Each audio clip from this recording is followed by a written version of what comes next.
Hello, welcome back to CoffeeNate.com. I'm your host, Nate Smith, otherwise known as CoffeeNate. This week I'm going to talk to you about something that's very popular this gift-giving season. People want to know more about these single-serve coffee makers. My thoughts on brewers such as the Keurig, you know, those things that use the K-Cups, the pods, anything that uses the capsules. It's all garbage, okay, plain and simple. However, if you are used to drinking brewed coffee from a can, if you brew canned coffee, the Keurig will seem like something amazing to you. It'll be like a step above that, only because the grounds are not exposed to the air for as long as your canned ground coffee is. Ground coffee is already stale. All ground coffee is already stale. It's already dead. The flavor is gone. The flavor that is left is negative flavors. That's why most people that drink coffee this way have to douse it with different sugars, additives, creamers, flavors, all that Nescafe garbage. All right, that is not what real coffee is like. Real coffee comes in a bean. It doesn't come in a plastic cup. It's quite a concept. And when you grind the coffee, it exposes all the oils. Those oils immediately begin to dissipate and begin to age right on the coffee itself. So they start to deteriorate, the flavors are gone, and they become rancid and gross and disgusting, thus having to douse it with all of that extra flavoring to cover up the bad flavors. So if you want to experience real coffee, what coffee is supposed to be like, then you have to buy it in whole bean form and grind it just before you brew it. And it's not any more expensive. In fact, it is much cheaper than going with like a Keurig brewer and getting all those K-Cups, and those things make such a waste. It's just unbelievable. It's kind of like somebody who is used to drinking a $5 bottle of wine, like Boone's Farm, right? A couple bucks, you can get a bottle of Boone's Farm. People drink Boone's Farm. People also drink really expensive wine, like Dom Perignon, whatever, you know, super expensive.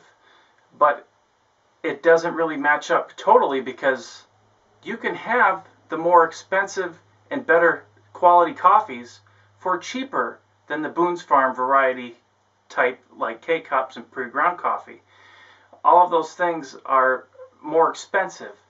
So the coffee companies really push them because the profit margin is so high. They sell you this little dinky one serving cup for much more than you can brew an entire pot of really good coffee for.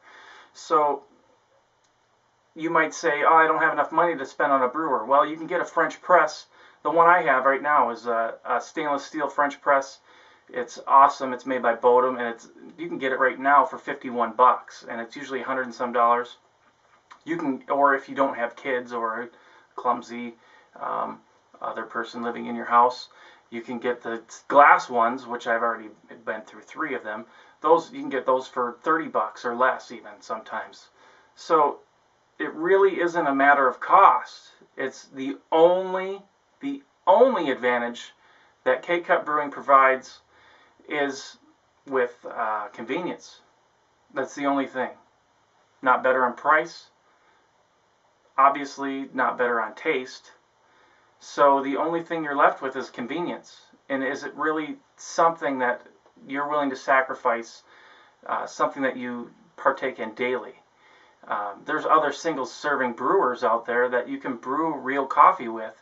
And even the little My K-Cup thing where you can put your own coffee in, it's still not as good as brewing with these other methods, because it's just the water temperature isn't controllable. There's all sorts of things that make the Keurig brewer inferior to traditional brewing methods. I'm not talking about drip brewing. That's for another day. But brewing with a French press is awesome because it's cheap and it makes great coffee.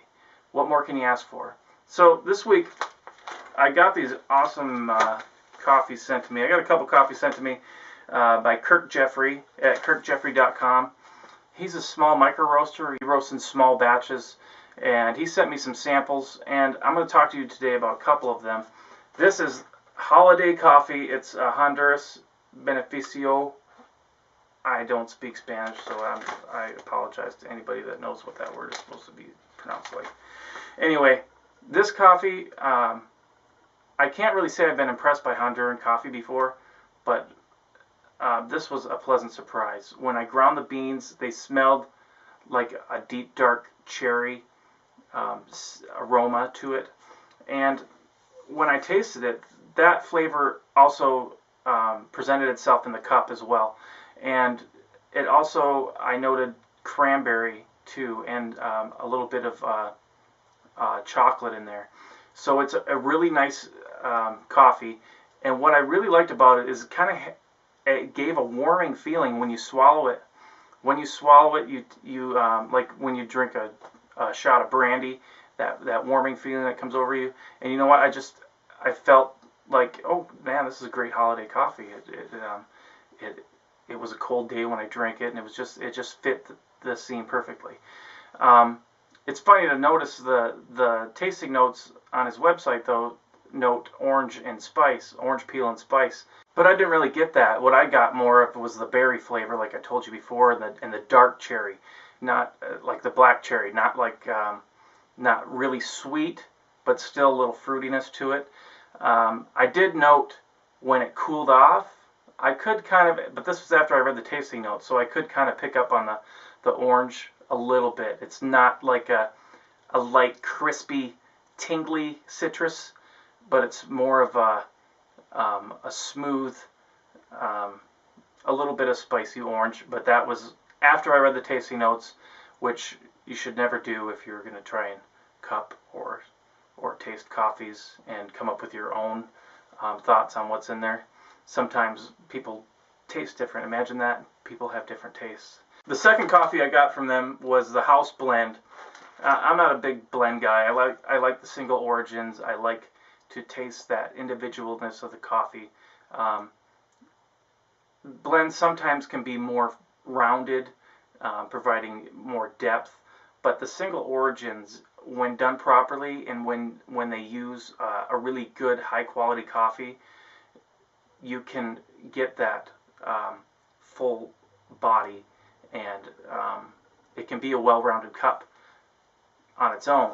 But if you have inferior beans, then you are forced to blend them, or it will just taste like garbage. But this Honduran wasn't that way. The house blend is more of a traditional coffee. Blends are easier on the palate for people that are just starting out and experiencing new coffees and getting into specialty coffee. Blends are kind of a step in between. So you go from drinking your canned garbage, right, and then now you're drinking your Kcup stuff, and then maybe you go to Starbucks and you think that great stuff's awesome, but it tastes like a fire pit. There's a bridge between Starbucks and between drinking high quality single origin coffees, and that is like the blends. So this blend is roasted a little bit dark for my taste, but it has a little bit of smokiness to it, a little bit of dark cocoa. And what I find these type of coffees good for is when you're having a sweet dessert. It kind of provides a contrast to the sweetness of what you're eating, and it is pretty good with the dessert. As an everyday coffee, I don't like drinking dark roast anymore. It's just because I've experienced so many coffees that now I like a lighter roast throughout the day. Here's another benefit of having fresh roasted coffee. Some people find coffee affects their stomach in a negative way. It affects their digestive system. If you use fresh roasted coffee, you may notice that totally disappear. Your coffee will be much better than having that canned coffee, and then, like some people store it in the freezer, store it in the fridge. Big no-no. Don't do that ever. So what Kirk Jeffery Kirkjeffery.com has done is provided prizes for 7 people this month. And if you enter on the Facebook page, leave a blog comment anywhere at CoffeeNate.com, any of the posts there.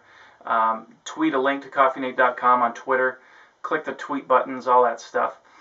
If you sign up for the email list, you'll automatically get entries each time you do one of those things. And you may be one of the 7 lucky people to get some free coffee from KirkJeffery.com. And you know what? I highly recommend the holiday coffee if it's still in stock when the winners are announced. That's a really good one. But if you're someone who's not used to the specialty coffee, maybe you want to stick to like a house blend.